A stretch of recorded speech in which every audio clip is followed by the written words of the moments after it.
welcome back to another episode of Breakfast with the Heathen. My name is Mike. I urge you to get a cup of coffee and settle in, maybe grab a donut or a croissant or whatever it is that you have for your Sunday morning breakfast, and hang on like a second and get a cup of coffee here. With my very worn out Navy Dad cup I've had now for, 10 years, I guess, when my son went into the Navy. I'm very proud of that cup.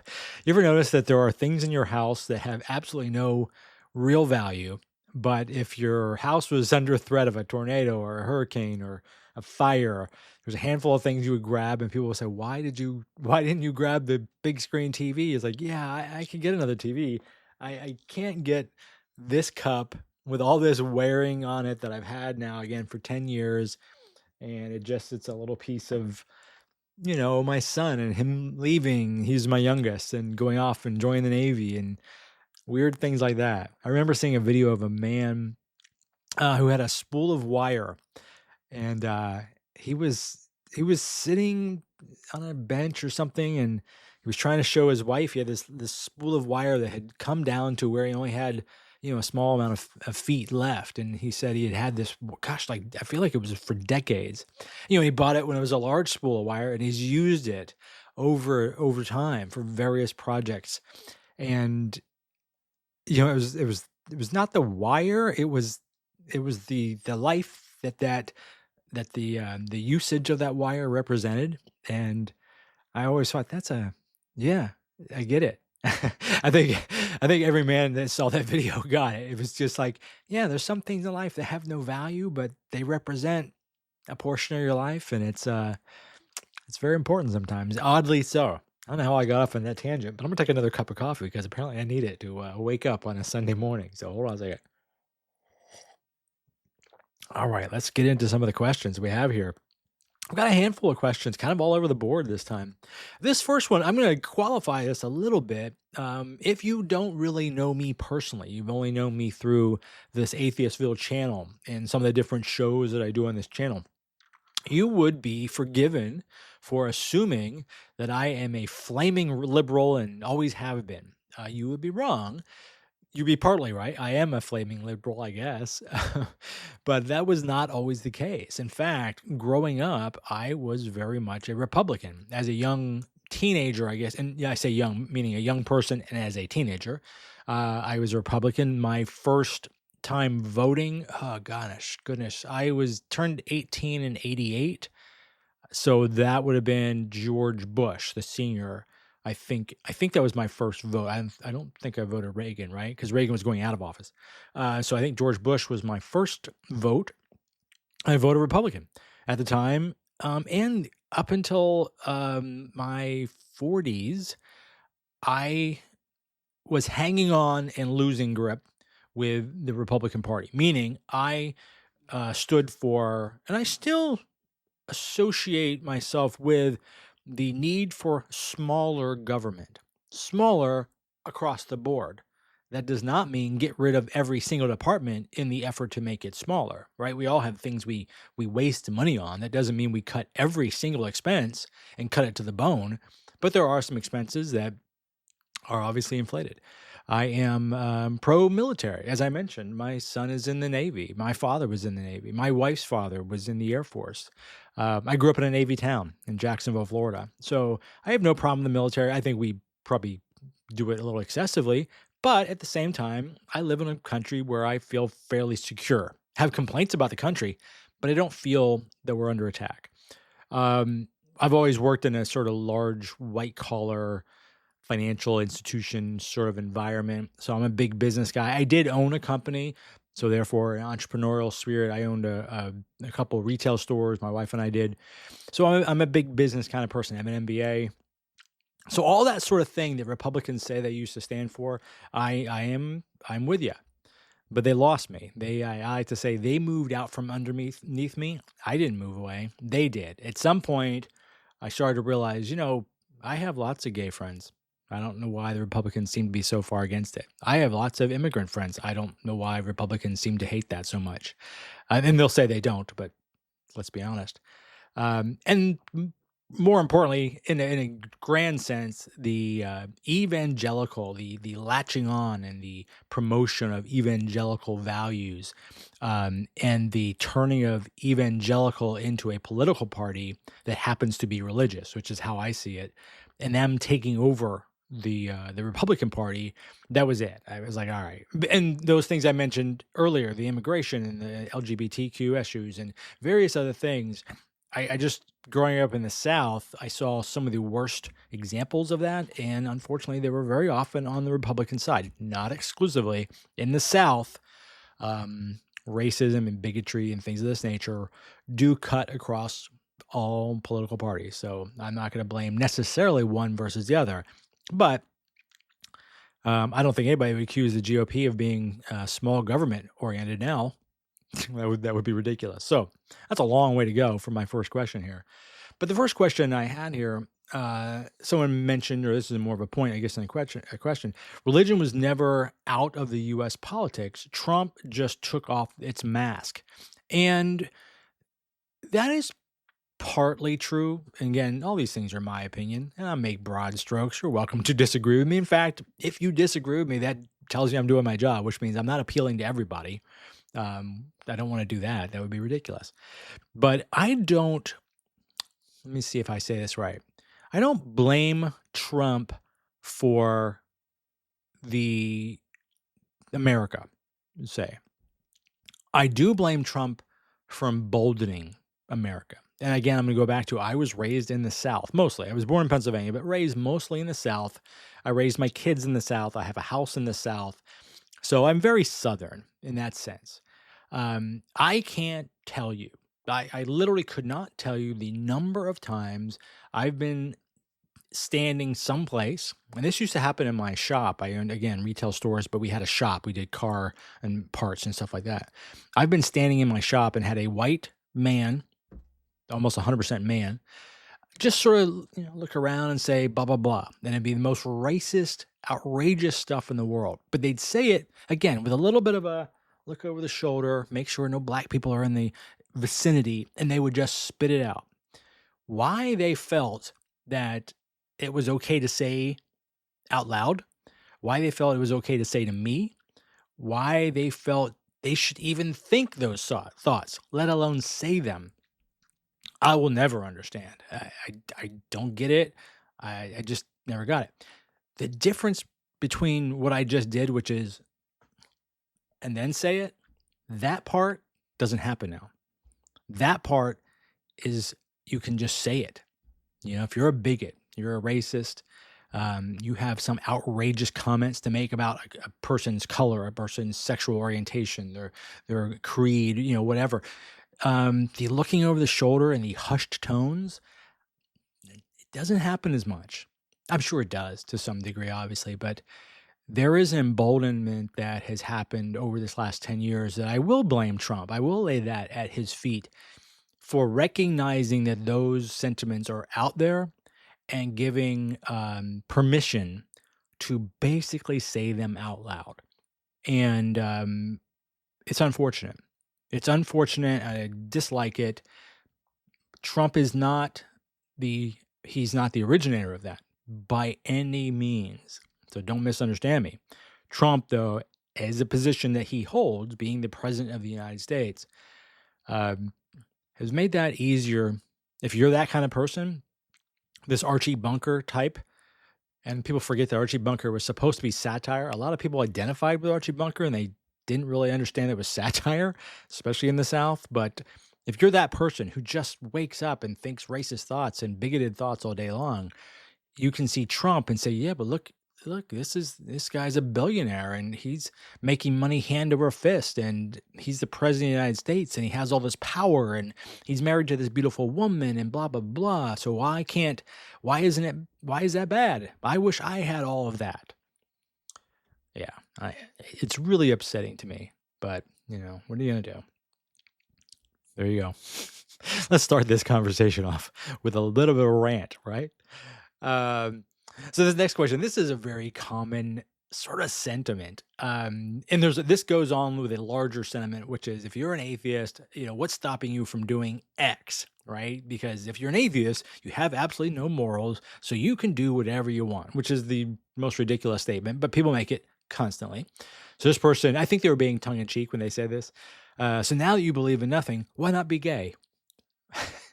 And again, I'm going to assume that they were being, again, tongue in cheek and trying to, make a point, make a satirical point with that.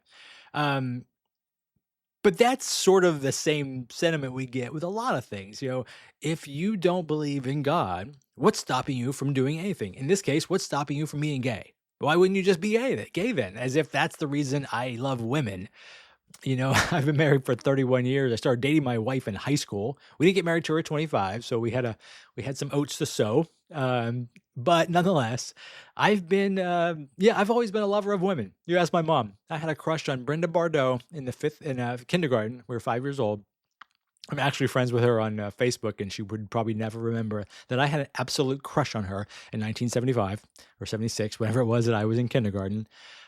Beautiful little Italian girl, and she broke my heart because she did not she did not return that infatuation. So I'm still holding a little bit of a grudge and carrying a torch for Brenda. So if you're out there, Brenda. But again, I've always loved women. I've always loved little girls. That sounds terrible. I loved little girls when I was a little boy. I loved teenage girls when I was a teenager, and I've loved women since I became a man. I wouldn't turn gay simply because I don't believe in God. What?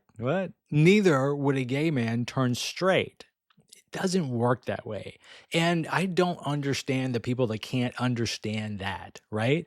I mean, if you don't understand that you feel something, whatever you are, if you feel an attraction to men because you're a woman, or you're attracted to women because you're a man, and you just feel it. It's not like you thought about it, not like you had to decide, not like your parents came to you at 11 years old and said, okay, Tommy, it's time to decide. What are you going to do? You going to be gay? You going to be straight? Come on, we got to have an answer. We're running to dinner later on. No, you just feel what you feel. And why you can't assume that other people could feel differently, it boggles my mind. But God has nothing to do with that. That has nothing to do with it. And telling a gay person that they're going to hell because they feel what they feel, okay, you might get them to stop taking action on that. You might get them to try to suppress that and oppress that, but that's not the same thing. It's like I'm wearing a blue shirt today, which is not unusual because I love the color blue. Blue is my favorite color. If you told me that blue was against the word of God and I was a believer and I have to wear green, I might wear green. I might buy a green car, and I might tell people I love green. I don't. I love blue. But I might tell you I love green. And if that gets me into heaven, okay. But the reality is I like blue. They can't fake that. And being gay and trying to turn the person straight by giving them a bunch of scripture, it's not going to work. They're so gay. And again, they might pretend that they're not because they fear what you're telling them. They're still gay. This is one of okay, here we are. I'm going to probably have some people disagree with me on the left or the atheists or however group you want to put me in. Teaching children about hell is emotional abuse. I don't go that far. I know where they're coming from. I've heard this before. I don't go that far. No. Let me just say I disagree with that as it stands. So again, the title of that was Teaching Children About Hell as Emotional Abuse. I don't think that's true. I think you can abuse people by teaching children about heaven and hell and threatening them. You could abuse someone with that, certainly. We just talked about people that are gay and telling them they're going to go to hell and trying to make them live a life that's not true and sincere because you've threatened them. That obviously could be abuse, yeah. But as a general rule, I don't feel like I was emotionally abused as a child. I grew up Episcopal. I think I've mentioned that on this show and on this channel, certainly.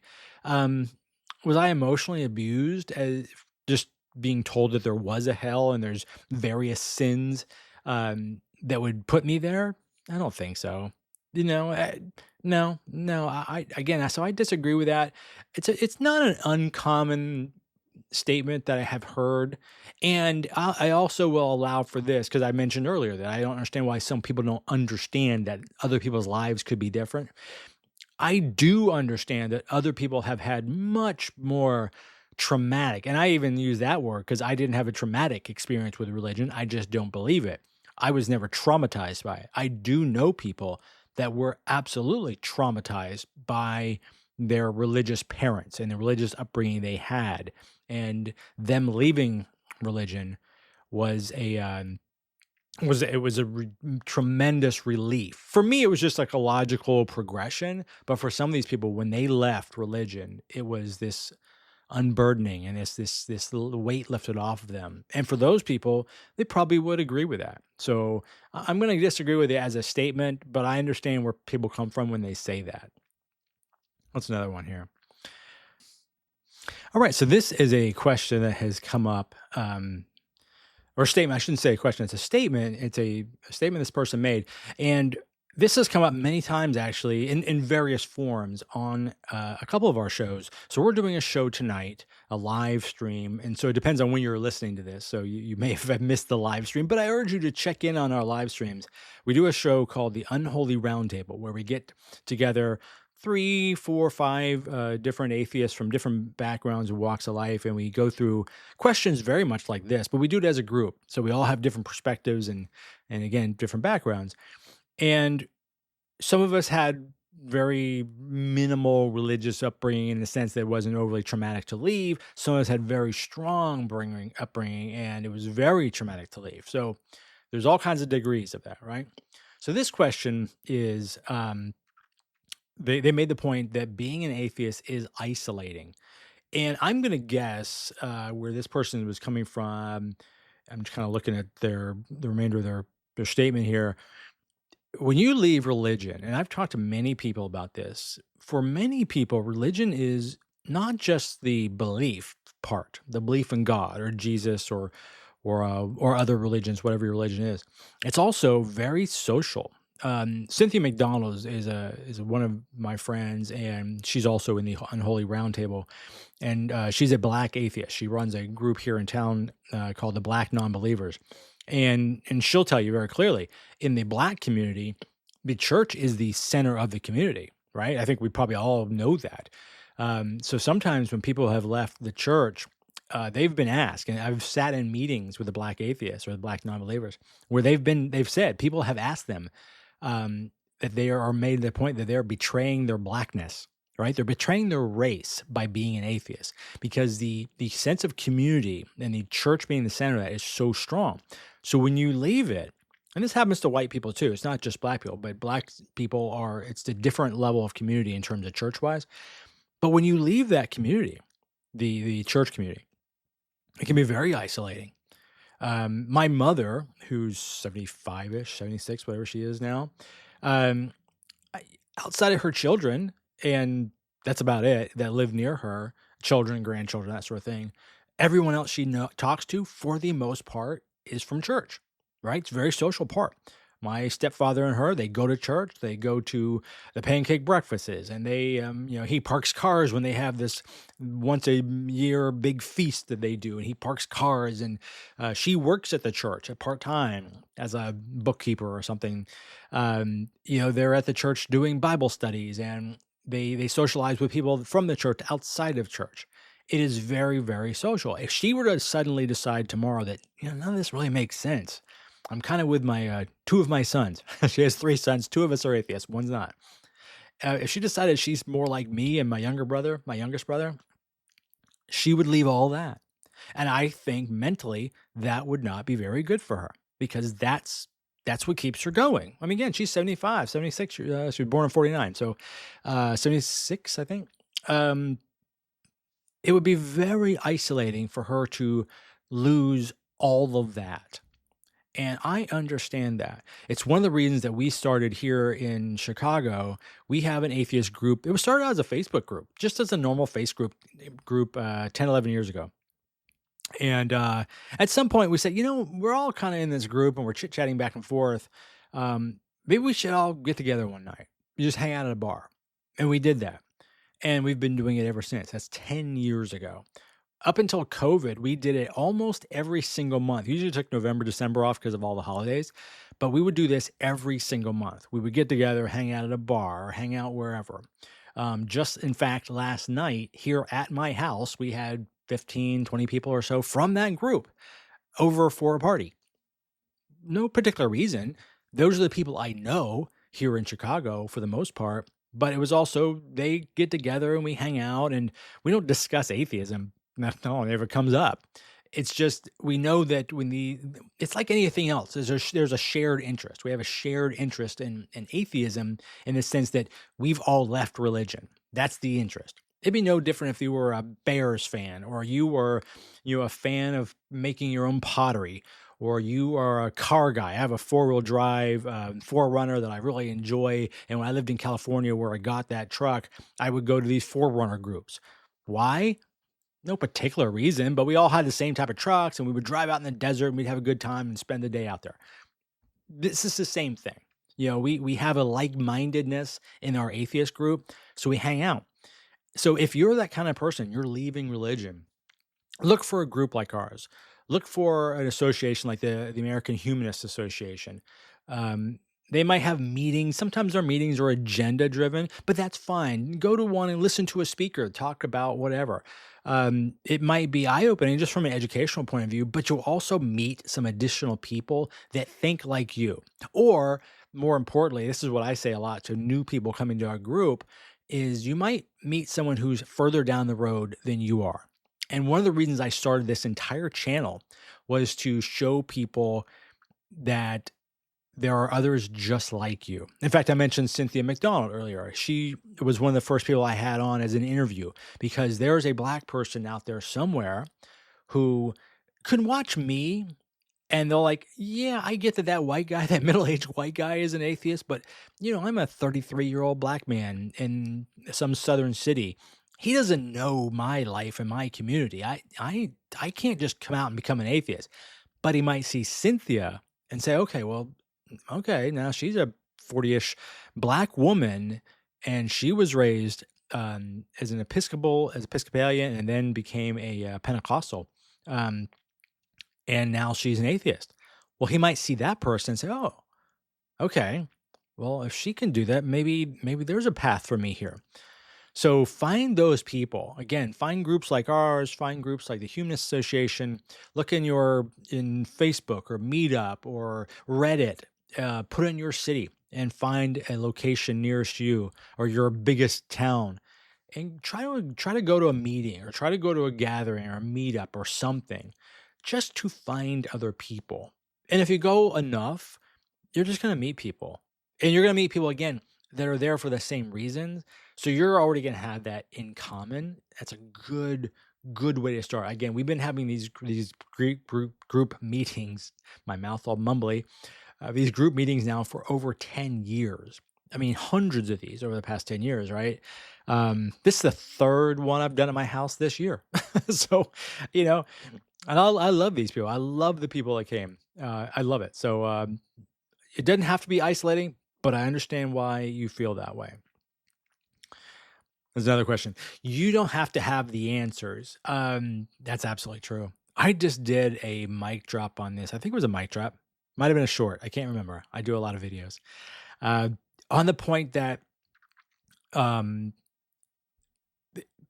lot of people will ask us, if you're not an atheist, or let me spin this around. If you are an atheist, someone has come to you and said, "Oh, okay, well, you don't believe in God then. So explain the Big Bang. How come you believe the Big Bang?" And I always tell people, I have no idea.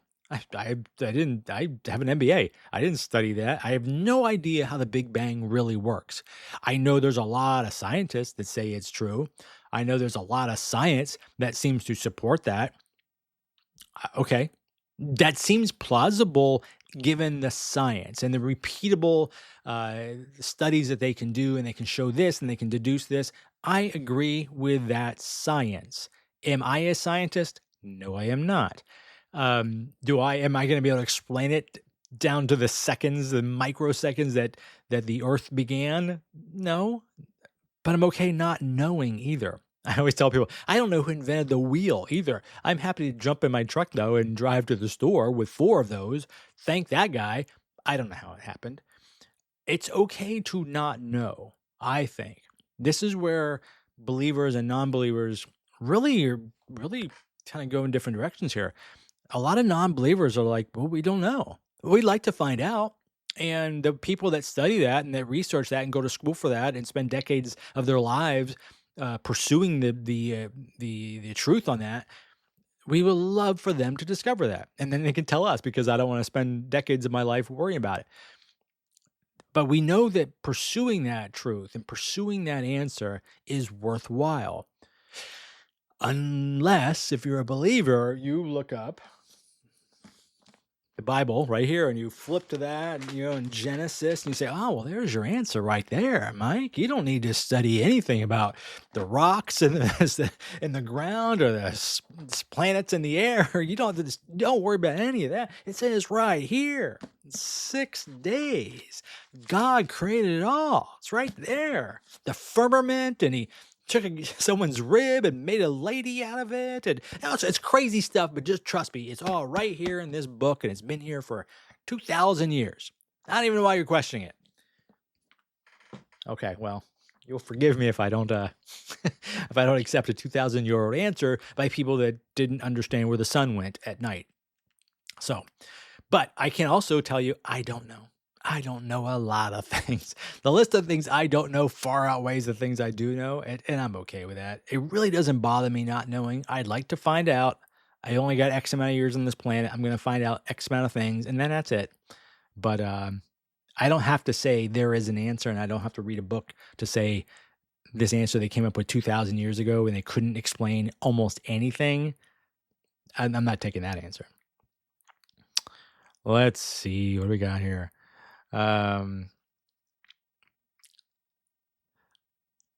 This is actually a strange question. I know where they're coming from, and I mentioned earlier, I'm Episcopal. So this person says, you ever think about how messed up it is for infant baptism? Yeah, that is kind of strange, even as a religious point of view. And if you're a religious person, actually, I would be very interested in hearing your explanation as to why, say, in my religion that I grew up in as Episcopal, we baptize people as infants. Catholics do as well. And I'm sure there's other ones. It's just the two that I'm most familiar with.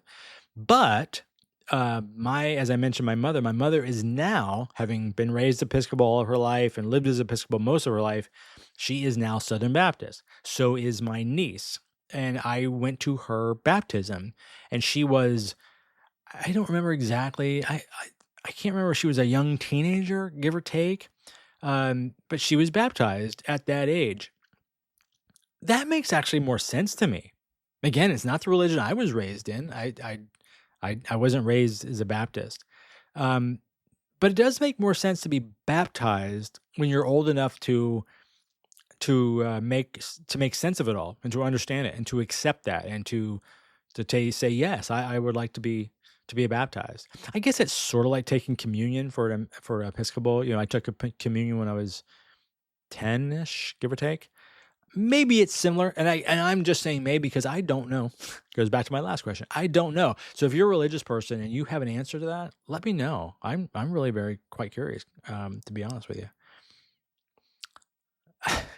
So this is another question. This actually, my wife and I joke about this all the time because it's so silly. I don't swear a lot on this channel just because YouTube will shut me down, but in life, I swear probably more than I should, which is a lot less than I used to. So it gives you any indication. I grew up a little rough, to put it lightly. But the question is this, or the statement they made. They just said alternative swearing ? And it's the dang, or my wife and I joke, cheese and rice. Instead of saying Jesus Christ, like cheese and rice. She has a friend who lives in Vegas area, and that's what that person says, cheese and rice, because that doesn't go against God. I mean, if you said Jesus Christ, then that's taking his name in vain, I guess. Or HE double hockey sticks. That's the silliest one. I say that just to be mocking and stupid sometimes, but instead of saying hell, HE double hockey sticks. I saw someone on Facebook, a kid that I grew up with or went to high school with. He said, "We're having a heaven of a time." I was like, "Come on, man, calm down. You're having a heaven of a time. You're having a hell of a time. You can say it. you're not going to go to hell for saying I had a hell of a time. I find that ridiculous, quite frankly. Um, some words are just stupid. Just, you know, I don't, you can say darn and things like, okay, that's fine. But when you say I am having a heaven of a time, because you don't want to say the word hell because that goes against your religion, aren't you pushing it just a little too far? Aren't you going too far with that? Saying cheese and rice, saying HE double hockey sticks. Are you fooling God? God knows what you meant. Uh, and again, God knew what you meant. You're making a statement. If I smash my thumb with a hammer, I'm going to say something. It's probably going to be colorful. It's going to come out of my mouth. If I used the word dagnabbit, is it better? I'm just making sounds with my mouth. I don't know that it makes a difference. I'm literally just making an expression because I smashed my thumb with a hammer. Or one of those sounds or those groups of sounds going to go send me to hell? That sounds ridiculous, but I don't know. Maybe I have to look in the Bible. I have to look up swear words in the Bible. I'm sure it's in there. I'm sure someone has a sin that's based on saying the swear words. But again, I'd be curious. If you have an answer for that, let me know. I don't know what book or what chapter to look up in the Bible that might address that. I'm actually kind of curious now.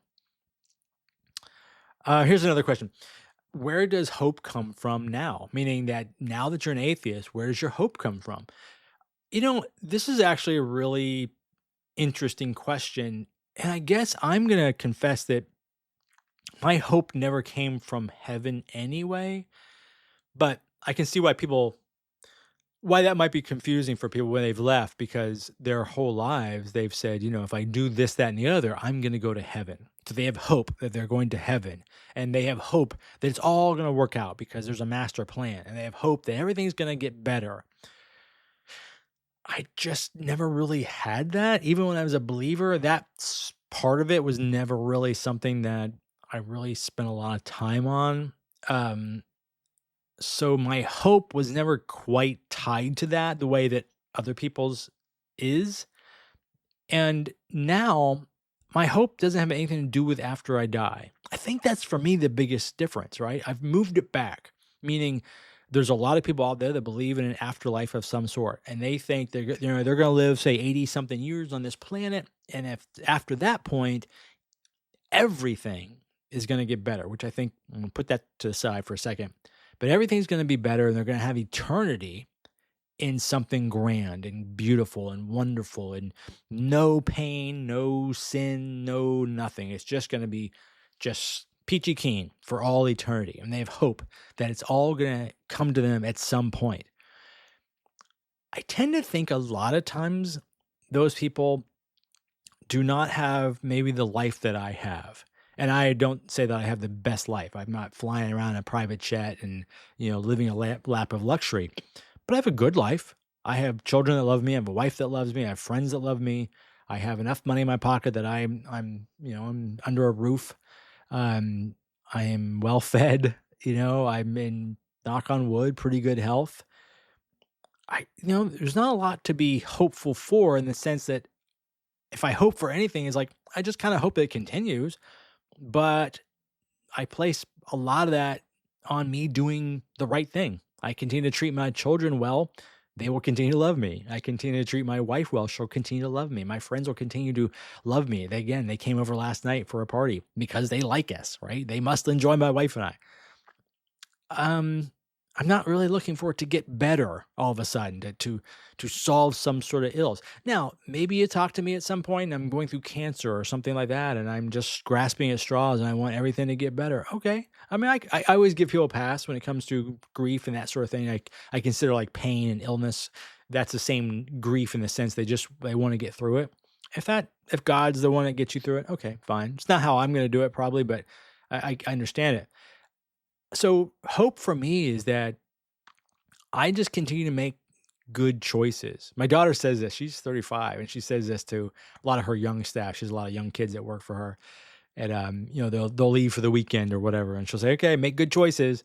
It's just her sort of almost a mom sort of thing, but she means it. It's like, you're 19 years old, make good choices. You're 19, you got to make it to 20.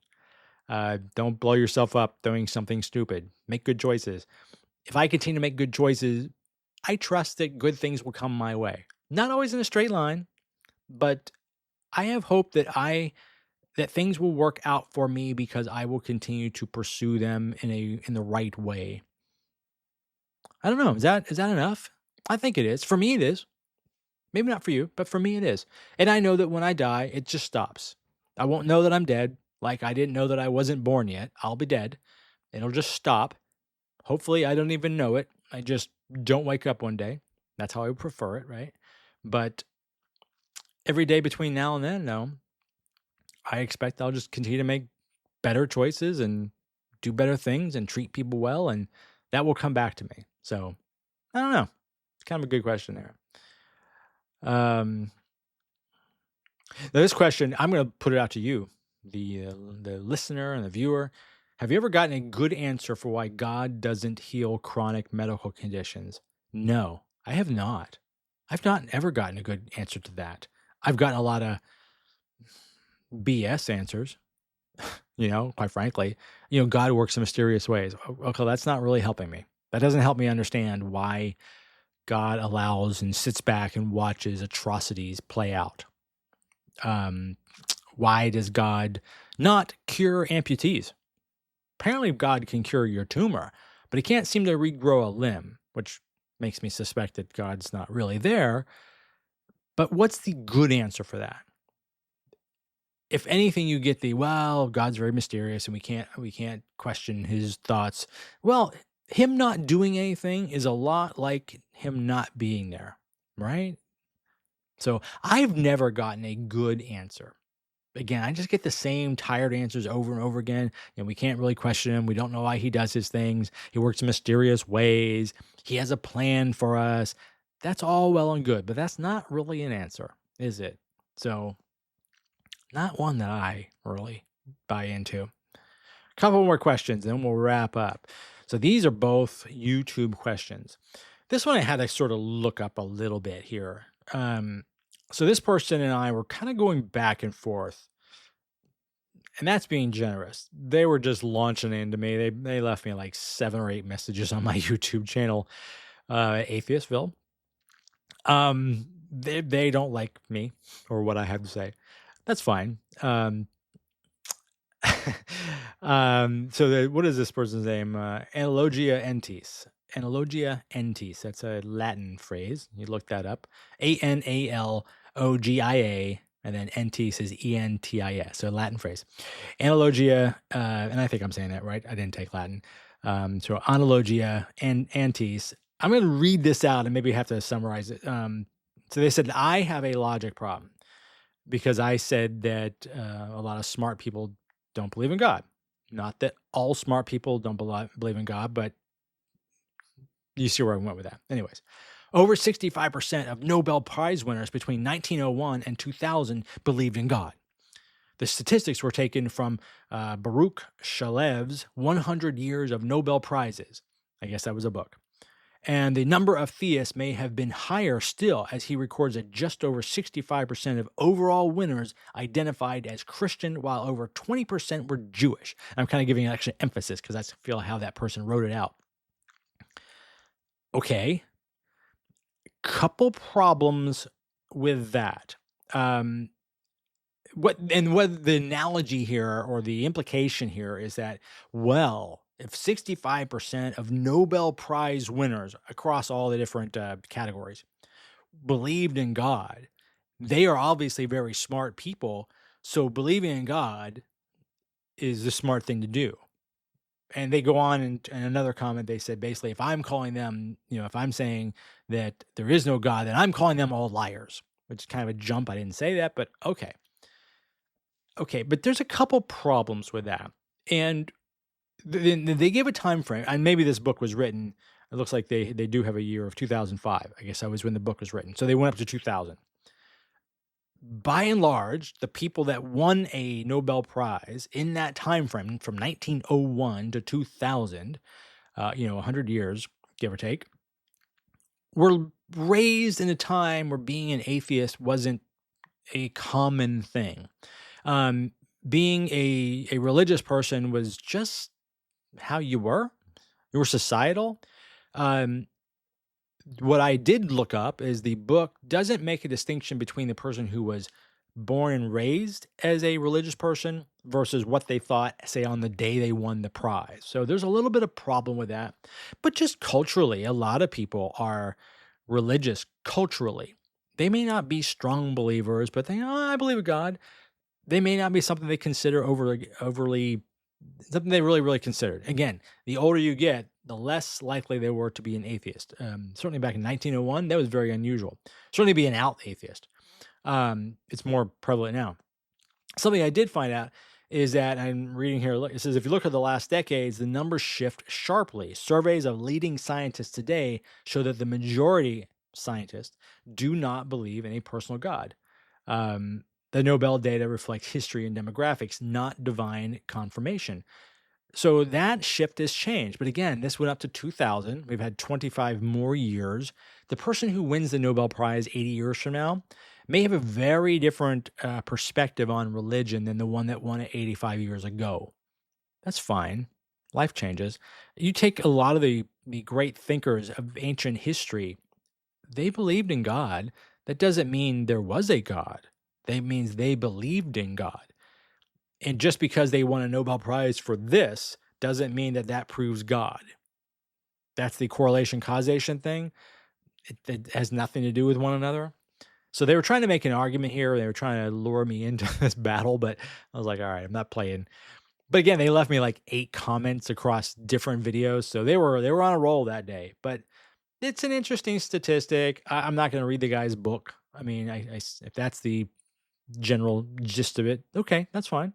I'm not even disputing. I'm going to take the person's word for it that 65% were Christian, while 20% were Jewish. Alrighty. Okay, that's fine. Let's see, what is this one? Elwood Bromfeld. Yeah, Elwood Bromfeld. I like that name. Atheism is mindless faith. Faith in God is based on evidence and reason. I have faith in science and God, and I have no faith in atheist ignorance and stupidity. So Elwood was a little ramped up. These are the comments I get sometimes. To be honest, though, most of my comments are actually really good on the YouTube channel, but you get some pushback like that. You know, I generally take it with stride, but sometimes I push back a little bit. But I try not to get overly snarky back, because I try, like, they're just baiting me, and I don't want to give in to them. Let them type away furiously in their mom's basement. I just don't want to give them the time of day for that. He makes some strange twist, though.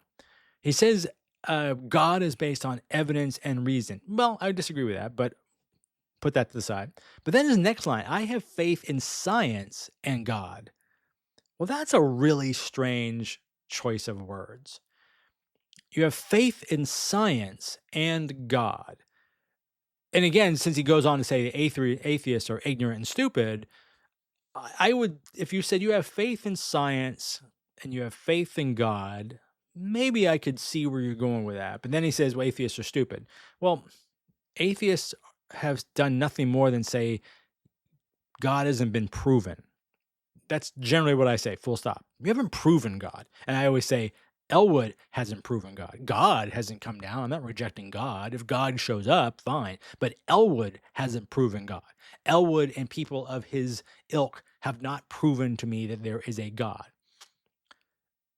That's how science generally works, right? You have to prove something, right? And the effort and the pursuit of science is to say, you know, we have a theory here and we're going to try to prove it, and we're going to do experiments, and if we can repeat those and we study that, and then we say, hey, this is what we've concluded, and 15 other people try to do the same experiments, and if they get the same results, that starts to become the evidence, right? Well, I don't see that for a God. I see people believing that something happened, or the lack of something happened, is proof of God. That's not really the same thing. But that's not a scientific conclusion. It's a faith-based conclusion, right? It's what the person believes. It's what they feel. And that's fine. I don't have any problem with that. But let's not say it's science. The belief in God is faith. And faith, by definition, I probably should have looked up the actual definition, but faith is when you believe something without the evidence. You believe that there's a God. Okay, we're going to maybe disagree with that, but that's fine. You can believe that. But that's not science.